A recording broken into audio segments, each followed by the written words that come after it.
étudier la halachot de Kibud Av Va'em. Donc, comme vous le savez, c'est une des mitzvot les plus fondamentales de la Torah, puisqu'elle fait partie notamment des 10 commandements.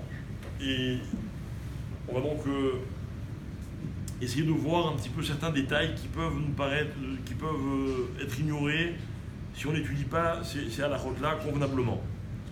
Alors, d'abord, en guise d'introduction, le Rav il nous fait remarquer que la Torah elle a mis sur le même plan le Kibud Av Va'em, donc le respect des parents, mais également la crainte des parents.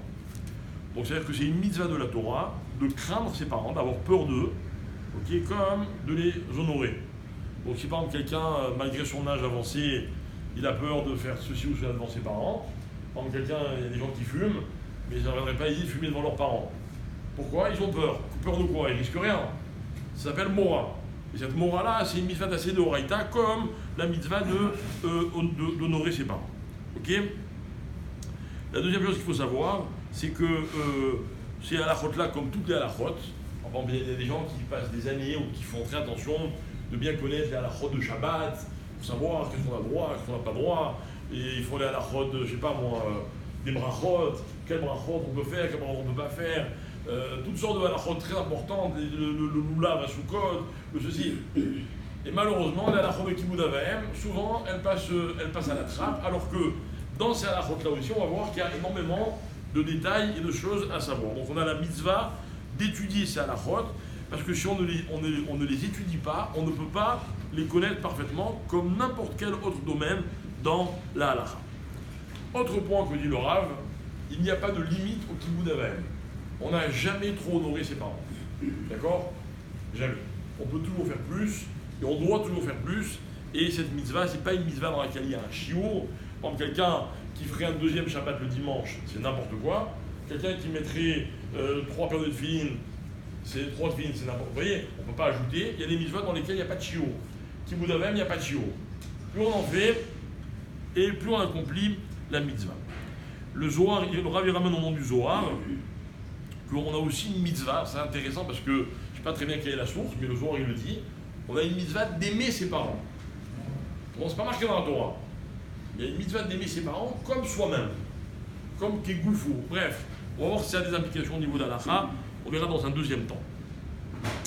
En tout cas, le Rav il ramène, et c'est pas son genre pour celui qui connaît le Rav Yitzhak Yosef, il dit celui qui est Mekayem, qui accomplit cette mitzvah correctement, alors il méritera d'avoir une longue vie, ça c'est marqué dans la Torah clairement, il méritera d'avoir le Olam Haba, il méritera la richesse, la Hatzlacha, dans tout ce qu'il entreprend. Et il méritera que ses propres enfants le respecteront et le craindront. Même, il rajoute, même quand il sera très vieux. Parce que on voit souvent des parents qui sont très, très respectés par leurs parents, par leurs enfants, quand ils sont jeunes, beaux, riches et sympathiques. Et quand tu deviens vieux et tout le reste, c'est plus difficile. Alors ça, c'est une aftacha que le Rav donne. Évidemment, il ramène des Mekorot, selon laquelle celui qui honore ses parents aura le mérite d'être honoré lui-même par ses propres enfants. Alors encore une fois, on ne fait pas des choses pour avoir une récompense, on ne doit pas le faire comme ça. En tout cas, on voit que certaines mitzvahs, elles sont des ségoulottes, elles apportent un certain nombre de conséquences. Donc voilà les conséquences de la mitzvah de Kibud Av Va'em. Autre point que dit le Rav, celui qui fait cette mitzvah en Eretz Israël, il a beaucoup plus de mérite que celui qui le fait en Chutz La'aretz. D'accord? Donc c'est intéressant de savoir qu'il y a une dimension supplémentaire en Israël.